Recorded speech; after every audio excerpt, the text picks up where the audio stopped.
Okay, तर पहिल्या question मध्ये जो मोमेंट ऑफ इनर्शिया काढला आपण, moment of inertia of a single solid स्पिअरचं आपण कशामध्ये कन्व्हर्जन केलं होतं, 8 मध्ये.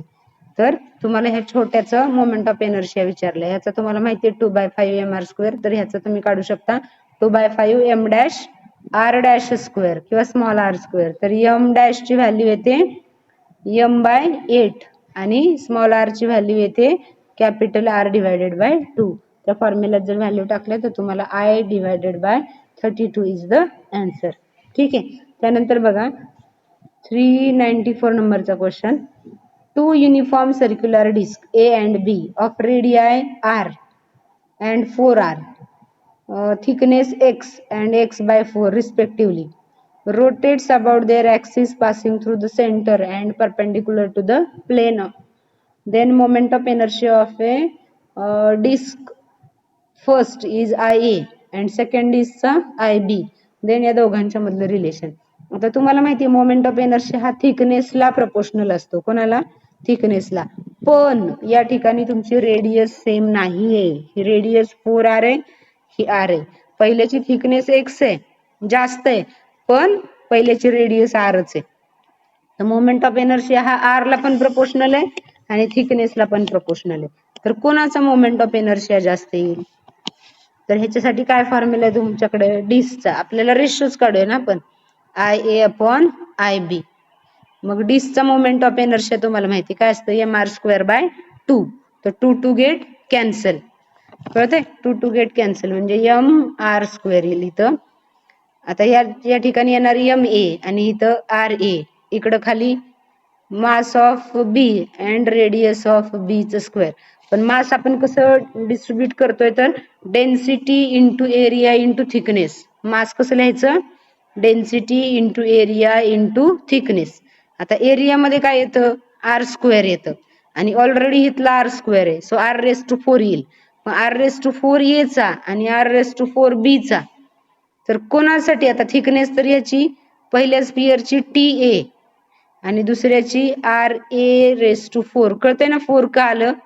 तर एरियामध्ये पण R आहे. मास म्हणजे density into area into thickness हा फॉर्म्युला वापरला आणि हा R² ॲज इट इज आहे, तर R⁴ येईल. तसं खाली TB आणि RB⁴. तर तुम्ही याच्यामध्ये बघितलं तर कुणाचा मोमेंट ऑफ इनर्शिया जास्त येणार आहे? तर B चा मोमेंट ऑफ इनर्शिया जास्त येणार आहे, कारण B ची रेडियस किती आहे तुमची? 4R आहे. इथं रेडियस दिली आहे तुम्हाला 4R. So option C is correct. तर ऑप्शन सी तुमचं करेक्ट येणार आहे. ठीक आहे, देन त्यानंतर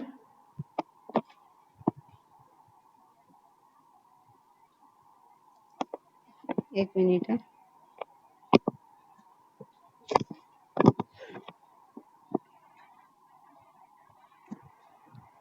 नेक्स्ट क्वेश्चन बघा,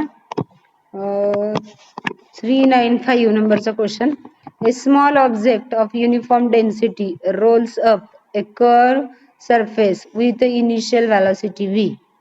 It reaches up to a maximum height 3v²/4g with respect to the initial position. The object is. तुम्हाला ऑब्जेक्ट काढायचा आहे. आता ऑब्जेक्ट काढण्यासाठी तुम्हाला जर ऑब्जेक्टची नावं दिली तिथं, कुठला सॉलिड स्पिअर आहे, डिस्क आहे, हॅलो स्पिअर आहे, रिंग आहे, तर तुम्हाला के मिळाला तर तुम्ही हे काढू शकता. आता के काढण्यासाठी तुम्हाला हा एखादा सॉलिड स्पिअर असा कर्व वरून चाललाय, म्हणजे सॉलिड स्पिअरच नाही, कुठला पण ऑब्जेक्ट खाली दिल्यापैकी तो असा कर्व वरून इकडून वरती चाललाय ऑब्जेक्ट, तर तो किती हाईटला गेला हे दिलंय तुम्हाला, हाईट दिलीये. तर हाईट किती आहे तुमची? 3v²/4g ही हाईट आहे. तर एवढ्या हाईटला हा पोहोचलाय, तर आपण कुठला यूज करू शकतो? Law of conservation of energy. Kinetic energy is equal to potential energy. मग पोटेन्शियल एनर्जी किती आहे? mgh इज इक्वल टू, आता कायनेटिक घेणार नाही कारण इथं काय म्हटलंय बघा, स्मॉल ऑब्जेक्ट रोल्स अप. मग रोलिंगला कुठली एनर्जी असते? तर दोन्ही एनर्जी असतात, कायनेटिक प्लस पोटेन्शियल. मग ती एनर्जी किती? 1/2 mv², 1 + k²/r². ठीक आहे, देन आता तुम्ही इथं एच ची व्हॅल्यू टाकू शकता. ही एच ची व्हॅल्यू आहे, ती एच ची व्हॅल्यू त्या फॉर्म्युल्यामध्ये टाकली तर काय काय येते बघा, mg एच ची व्हॅल्यू टाका 3v² upon 4g is equal to 1/2 mv² 1 plus k² upon r² same as it is. तर इथलं काय काय जाते बघा, v² गेट कॅन्सल, हा g इकडंच कॅन्सल झाला, मास गेट कॅन्सल, हा 2 न इथं 4 ला डिवाइड करा तर इथं 2 येईल. तर काय राहिलं 3/2 इज इक्वल टू ब्रॅकेट मध्ये काय राहिलं 1 plus k² upon r². 3/2 is equal to हा ब्रॅकेट राहिला फक्त एवढा. ठीक आहे.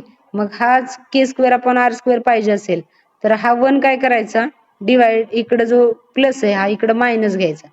मग 3/2 मायनस 1 किती येते 3/2 मायनस 1 तर ते येते 1/2. किती येते 1/2. मग 1/2 ही व्हॅल्यू कोणासाठी असते सांगा. 1/2 ही value k² upon r² is equal to 1/2. तर कुठला ऑब्जेक्ट आहे हा, रिंग घेतली तर फक्त 1 येतं, डिस्क घेतली तर 1/2 येतं. ओके राठी बरोबर आहे. तर डिस्क साठी हे व्हॅल्यू आहे, कोणासाठी आहे डिस्क साठी, लक्षात ठेवा. तर ही डिस्क साठी व्हॅल्यू 1/2 आहे. सॉलिड स्पिअर घेतलं तर 2/5 येईल, हॅलो स्पिअर घेतलं तर 2/3 येतं, रिंग घेतलं तर 1 येतं. फॉर्म्युले पार्ट पाहिजेत तुमचे, त्यासाठी डिस्क हे आन्सर करेक्ट आहे. Okay. Then if L is the angular momentum and I is the moment of inertia of rotating body, then L² upon 2I. हा क्वेश्चन झालाय मला वाटते. सांगा बरं काय आन्सर असेल. E is equal to 1/2 I ω². Me I न multiply केलं, I न डिवाइड केलं तर हे येईल 1/2 I आणि हा ω² I² ω² एकत्र लिहिला तर I ω म्हणजे कोण आहे L² अपॉन 2I आणि ही आहे आपली rotational kinetic energy. So rotational kinetic energy is the correct answer. तर हा क्वेश्चन झाला होता आपला पाठीमाग. देन नेक्स्ट बघा, a thin wire of length L, uniform linear mass density, बघा इथे डेन्सिटी कुठली दिली आहे linear mass, is bent into a circular coil. Moment of inertia of a coil about tangential axis in its plane. म्हणजे एक rod होता, त्या रॉडचं आपण कशामध्ये कन्व्हर्जन केलंय रिंग मध्ये कन्व्हर्जन केलंय.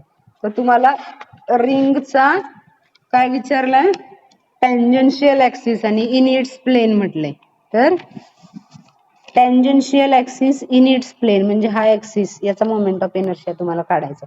त्याचा फॉर्म्युला तुम्हाला माहिती पाहिजे. काय फॉर्म्युला रिंगचा, ऍक्च्युली हा काय होता एक रॉड होता, त्याची लेंथ L होती. किती होती लेंथ L. ह्यालाच आपण काय केलं बेंड केलं आणि रिंग मध्ये कन्वर्ट केलं. तर रिंग मध्ये कन्वर्ट केल्यामुळे L is equal to 2πr हे मिळालं तुम्हाला. L is equal to 2πr कळतंय सर्कम्फरन्स. ओके. त्याच्यावरून तुम्हाला आर ची व्हॅल्यू मिळेल. आर इज इक्वल टू काय येईल L डिवायडेड बाय 2π ही व्हॅल्यू तुम्हाला मिळाली.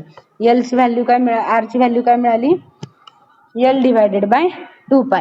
देन आता मासची व्हॅल्यू, तर लिनियर डेन्सिटी आहे, so density is equal to mass upon length. So mass is equal to काय येईल डेन्सिटी इंटू लेंथ. हा फॉर्म्युला मिळाला. म्हणजे रेडियस पण लेंथ मध्ये मिळाली आणि मास पण लेंथ मध्ये मिळालं. बघा नीट लक्षात ठेवा. एक ही वायर आहे त्याला आपण सर्कल मध्ये कन्व्हर्जन केले, तर वायरची लेंथ म्हणजे सर्कम्फरन्स आहे 2πr, म्हणून आर ची व्हॅल्यू मिळाली L/2π आणि डेन्सिटी लिनियर आहे म्हणून mass upon length, so that is mass is equal to density into length. तर तुम्हाला आता फॉर्म्युला आला की तुम्ही हे काढू शकता. तर फॉर्म्युल्यामध्ये आपला हा ऍक्सिस आहे, हा ऍक्सिस कुठला आहे तर टँजेन्शियल आहे. ऍक्सिस कुठला आहे टँजंट. तर टँजंट काय आहे रिंगचं टँजंटचं फॉर्म्युला काय आहे 3/2 mr². काय फॉर्म्युला आहे 3/2 mr². तर टाका व्हॅल्यू. एम ची व्हॅल्यू आपली काय आली होती M is equal to density into length, कळतंय ना 3/2 डेन्सिटी इंटू लेंथ. आणि आर ची व्हॅल्यू आली होती आपली L अपॉन 2π, पण आर चं स्क्वेअर आहे म्हणजे L² अपॉन 4π². मग सांगा आता कुठला ऑप्शन येईल 3/2 रो एल एल म्हणजे एल क्यूब झाला आणि 4 × 2 म्हणजे किती येणार 8. तर ऑप्शन सी आपला करेक्ट असणार आहे. Okay, very good. बऱ्याच मुलांना आन्सर येतं याचं. तर हा ऑप्शन आपला करेक्ट. कशावर आपण शक्यतो काय करतो, डेन्सिटी घेताना मास आपण व्हॉल्यूम करतो, पण इथं लिनियर डेन्सिटी म्हटलंय त्यामुळे लक्षात ठेवा घेताना काय घ्यायचं, mass is equal to density into length. ठीक आहे. Then next question 398. An object of radius r, mass m, is rolling horizontally without slipping with a speed v. It then roll up to the hill to maximum height. मगाशी आला होता हा question, त्याच टाईपचा आहे. The moment of inertia of the object is, ऑब्जेक्टचा moment of inertia काय असेल. आता आपण हे ऑलरेडी सोडवलंय आणि तुम्हाला व्हॅल्यू मिळाली k² r² ची. तीच प्रोसिजर परत आहे. k²/r² किती आले आपलं 1/2. But k is equal to काय, √I/m, बरोबर ना, किंवा k² is equal to I/m. हा फॉर्म्युला माहिती आहे तुम्हाला, I is equal to mk², म्हणून k² is equal to I/m. मी इथं टाकला k² च्या ऐवजी I/m. इथं काय येईल, r² as it is equal to 1/2. तर आय ची व्हॅल्यू किती येईल, mr²/2. आय ची व्हॅल्यू हा mr² डिवाइडला आहे तो इकडं न्या, तर तो येईल mr² आणि डिवाइड/2. म्हणजे ऑब्विसली डिस्क ही, त्याच्यामुळे त्याचा मोमेंट ऑफ इनर्शिया हा सेमच येणार आहे, mr²/2. तर अगोदरच्या क्वेश्चनचा रेफरन्स घेऊन आपण हे सोडवलं आहे. k²/r² ची व्हॅल्यू आपल्याला किती मिळाली होती, सेम प्रोसिजर आहे. Kinetic energy at the bottom is equal to potential energy at the hills. So that is k²/r² is equal to 1/2. त्याच्यावरून आपण हा क्वेश्चन सॉल्व्ह केलेला आहे. Then the moment of inertia of a thin uniform rod rotating about perpendicular axis passing through one end is I. The same rod is bent into ring and its moment of inertia about diameter is I1. So I/I1 is.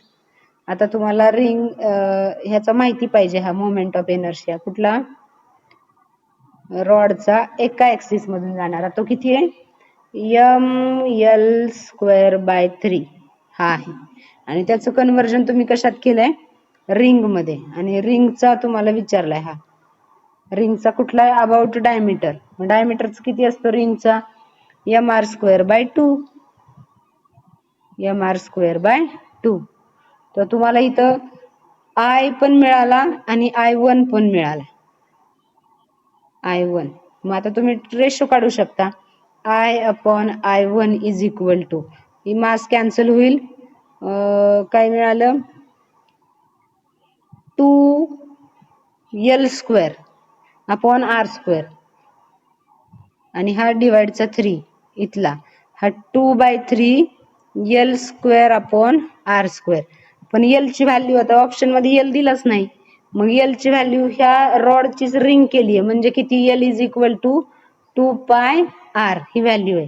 तर ती value तुम्ही जर इथे टाकली 2πr, तर किती येईल, r² cancel होईल, 2 चा स्क्वेअर 4, पायचा स्क्वेअर π², म्हणजे किती येईल इथं बघा, 2 × 4 π²/3. म्हणजे ऑप्शन काय येणार आहे, 8π²/3. कुठला ऑप्शन आहे, तर ऑप्शन बी. Very good. तर ऑप्शन बी तुमचा करेक्ट येणार, 8π²/3. आलाय का लक्षात, हा सोपा एकदम. हा रॉड आहे, त्या रॉडच रिंग बनवली आहे, रॉडचा इथला मोमेंट ऑफ इनर्शिया माहिती पाहिजे आणि रिंगचा ऍक्सिस कुठला विचारलाय तर डायमीटर. हे सगळे क्वेश्चन येऊन गेलेले आहेत बघा एक्झामला. तर तुम्हाला हे फॉर्म्युले अगोदर पाठ पाहिजे, त्यासाठी मी एक चार्ट पण तुम्हाला दिलाय. काही रिंगचे तर ठराविक सुरुवातीचे काढून पण दिलेत कसे काढायचे ते. तर तुम्हाला सेंटरचा माहित असला तर तुम्ही कुठलाही काढू शकता by applying the theorem of parallel and perpendicular axis. Okay, तर याचा आन्सर आपलं बी आलेला आहे. त्यानंतर पुढं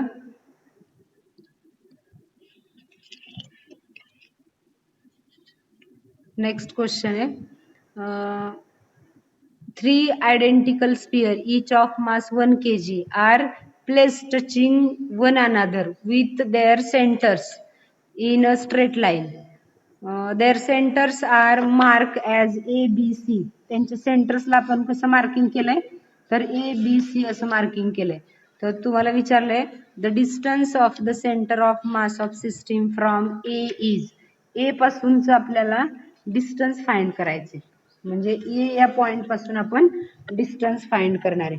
तर तुम्हाला सेंटर ऑफ मासचा फॉर्म्युला माहिती आहे. सेंटर ऑफ मास म्हणजे काय, किंवा आपण अगोदर कन्स्ट्रक्शन करूया. 1 2 3 असे स्पियर आहेत, आयडेंटिकल आहेत आणि ह्यांचे सेंटर, याच्या सेंटरला ए म्हटलं, ह्याला बी म्हटलं आणि हा सी. तर तुम्हाला सिस्टीमचं सेंटर ऑफ मास कुठं असणार आहे तर सिस्टीमचं सेंटर ऑफ मास म्हणजे इकडं असणार आहे. तर या पॉइंट पासून इकडचं डिस्टन्स विचारले. तर आता डिस्टन्स काढताना position vector of centre of मास, त्याला मी एक्स म्हटलं, x of centre of mass. Formula आहे आपल्याकडं सेंटर ऑफ मास कसं काढायचं. m1 r1 plus m2 r2 plus m3 r3. आपण कन्सिडर करूया की ए या सेंटरचं सेंटर ऑफ मास पासूनचं जे डिस्टन्स आहे ते x1 आहे, किंवा ए साठी x1, बी साठी x2 आणि सी साठी x3. कळतंय. आता फक्त याला मी मास न मल्टिप्लाय केलं तर मास सगळ्यांचं सेमच आहे, m into x1 plus m into x2 plus m into x3. मग m कॉमन निघेल, x1 plus x2 plus x3 divided by m1 plus m2 plus m3, किंवा m प्लस m, कारण तिघही सेम आहेत म्हणून येणार 3m. कळतंय, 3m. So m get cancel. Then आता पहिल्याच याच पॉइंट पासून याचं डिस्टन्स आपण काढतोय. तर x1 ची व्हॅल्यू त्याच पॉइंट पासून किती येणार आहे तर ही येणार आहे 0. येते का लक्षात. त्यानंतर प्लस, आता ती व्हॅल्यू जर 0 आली तर त्याचं मास आपण कन्सिडर करणार आहे का इथं नाही करणार आहे. त्या स्पियरचं मास आपण कन्सिडर करत नाही कारण त्याचा सेंटर घेतलाय आपण. मग इथं डिवाइडला पण घेताना आपण फक्त 2च स्पियर कन्सिडर करणार, तिसरा स्पियर कन्सिडर करणार नाही, म्हणून इथं डिवाइड बाय 2 येईल. काय येईल, डिवाइड बाय 2. देन x2 किती येईल बघा, x1 तर 0 आला, आता x2 किती येणार आहे तर ए बी येणार आहे, कारण इथून एवढं डिस्टन्स आहे त्याचं, तर ते येणार ए बी. आणि तिसरा जो आहे तो आहे या पॉइंट पासून AC एवढ्या डिस्टन्सला आणि डिवाइड बाय 2. तर A B plus AC divide by 2 इथं दिसतंय का कुठं, तर ऑप्शन ए इज करेक्ट. हा क्वेश्चन व्यवस्थित समजावून घ्या. 3 स्पियर आहेत, पहिल्या स्पियर पासून काढतोय आपण म्हणून आपण पहिल्याचं मास कन्सिडर करत नाही आहोत तिथं, म्हणून A B plus AC divide by 2 येते. ठीक आहे. Then the kinetic energy of the rotating body depends upon, कशावरती डिपेंड असेल, distribution of mass, angular speed, distribution of mass and angular speed, angular acceleration only. सांगा. तर C वरती. Okay, very good. तर angular speed वरती depend नसतं kinetic energy. कशावर depend आहे तर फक्त अँग्युलर स्पीड वरती पण नाही किंवा फक्त मास वरती पण नाही, तर दोघांवरती. म्हणजे काय, डिस्ट्रीब्युशन ऑफ मास आणि अँग्युलर स्पीड. ऍक्सिलरेशनचा तिथं संबंध नाही. ठीक आहे, कारण rotational kinetic energy is equal to 1/2 I omega square. Then solid cylinder has mass m and radius r and length l.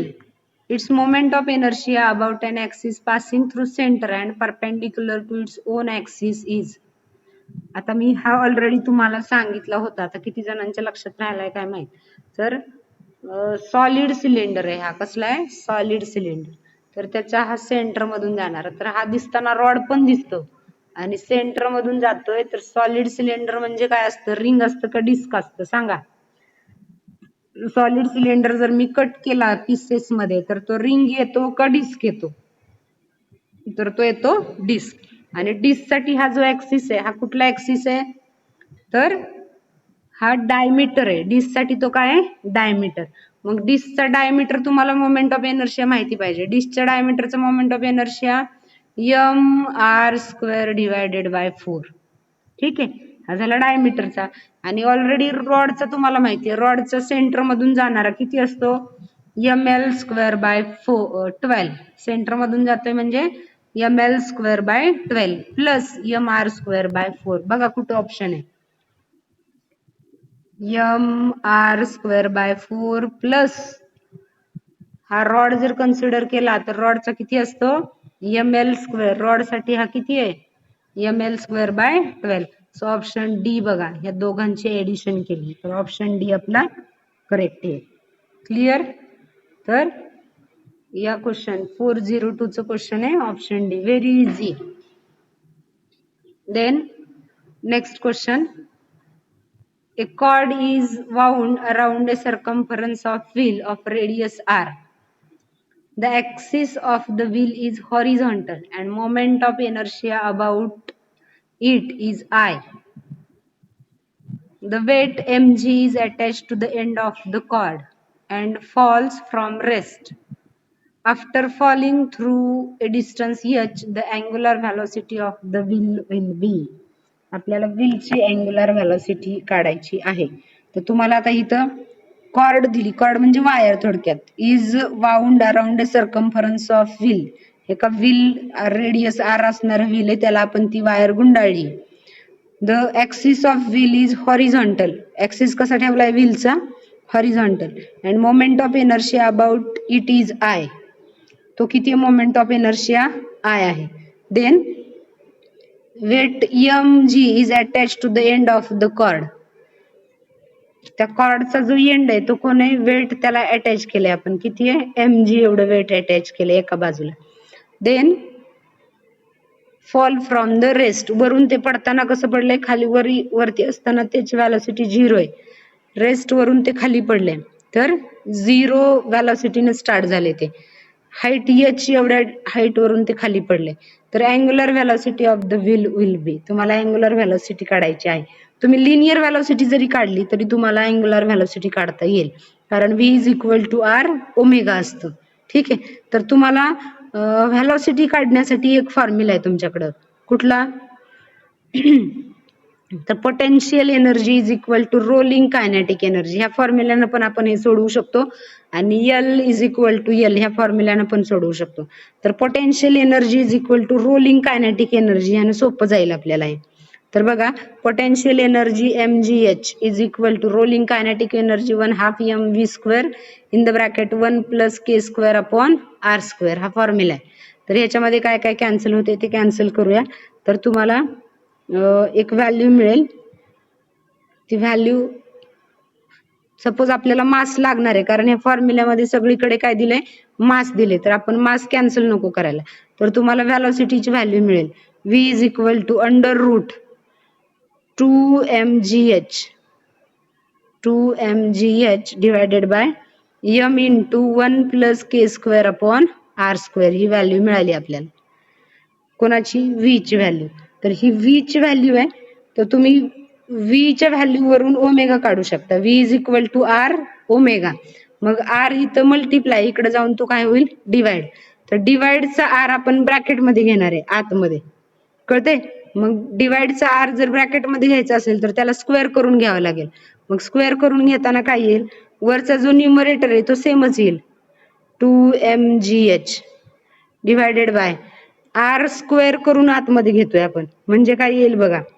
तर m आतमध्ये मल्टिप्लाय केलं मी तर इथं m येईल, प्लस काय येईल, r² plus k² r² divided by r². तर तिथला r² कॅन्सल होईल, तर हा आला k². तर आता तुम्हाला माहिती आहे mr² म्हणजे कोण, mr² म्हणजे कोण, I. तर mr² च्या ऐवजी तुम्ही काय लिहू शकता, I. मग ऑप्शन मध्ये बघा कुठे दिसतंय का तुम्हाला, 2mgh divided bye I + k², I + k² किंवा k च्या ऐवजी तुम्ही इकडं m ना आतमध्ये मल्टिप्लाय करायचं राहिलं आपल्याला इथं, mk² किंवा k च्या ऐवजी तुम्ही r पण लिहू शकता, कारण k आणि r सेम असतात. So 2mgh mr² plus m याला आय म्हणा आणि इकडचं व्हॅल्यू येणार किंवा एम के स्क्वेअरला आय म्हणा, याचा हा M R square as it is राहील. दिसतंय का कुठं? 2mgh ऑप्शन सी मध्ये, बरोबर ऑप्शन सी मध्ये दिसतंय हे 2mgh upon I plus M R square आणि रूट मध्ये त्याच्यासाठी आले 1/2. ओके, देन किती क्वेश्चन झाले हे? आता पुढचे जे 2 क्वेश्चन आहेत तर त्यातला एक क्वेश्चन हा हीट एनर्जीशी रिलेटेड आहे. तर ती हीट एनर्जी आपल्याला काही झाली नाहीये, तरी पण मी टाकलाय तुम्हाला हा हीट एनर्जी. बरं, हा 404 जो क्वेश्चन आहे तो तुम्हाला ह्याच्यामध्ये मी टाकते आन्सर की मध्ये, कारण हीट कायनेटिक एनर्जी आणि हीट एनर्जी सेम असतात. हा शेवटचा बघा 405 हा क्वेश्चन. तर a body of moment of inertia 5 kilogram metre square rotating with angular velocity 6 radian per second, the same kinetic energy as the mass of 20 kg moving with velocity of, किती व्हॅलॉसिटीने move होईल. तर अशा पद्धतीचा एक क्वेश्चन आपला झालाय. त्याची kinetic energy of rotation is equal to kinetic energy of translational, ह्या व्हॅल्यू टाकायच्या. Kinetic energy of rotation 1/2 I omega square आणि ट्रान्सलेशनल 1/2 m v स्क्वेअर. ठीक आहे, देन याच्यावरून तुम्ही half half get cancel. v square is equal to I omega square, v square is equal to I omega square upon m, आणि सगळ्या value दिलेल्या आहेत तुम्हाला. I दिलाय, ओमेगा दिलाय आणि m पण दिलाय. I किती आहे? 5 किलोग्राम मीटर स्क्वेअर. ओमेगा किती आहे? 6, म्हणजे येणार 5 इंटू 36 डिवायडेड बाय मास पण दिले. मास किती आहे? 20 kg, 20. तर हे जर सॉल्व केलं तुम्ही तर हे येतं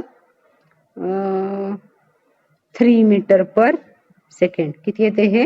3 मीटर पर सेकंड. तर ही व्हॅल्यू आहे. तर अशा पद्धतीने आपण हे सोडवलेत. तर हा 404 क्वेश्चन आहे, हा तसा आउट ऑफ सिलेबस आहे, कारण हीट एनर्जी तुम्हाला, किंवा हा तुम्ही सोडवू पण शकता जेव्हा पार्ट 2 मध्ये तुम्हाला हीट एनर्जी म्हणजे काय होईल तेव्हा. हीट एनर्जी म्हणजे एम एस डी थिटा असतं, तर तो क्वेश्चन तुम्ही नंतर सोडवू शकता. मास यस आणि डी थिटा हे जेव्हा तुम्हाला कळेल हीट एनर्जी का, तेव्हा हा तुम्ही सोडवू शकाल. तर आता हा राहू द्या क्वेश्चन, जे झाले तेवढे बघा आणि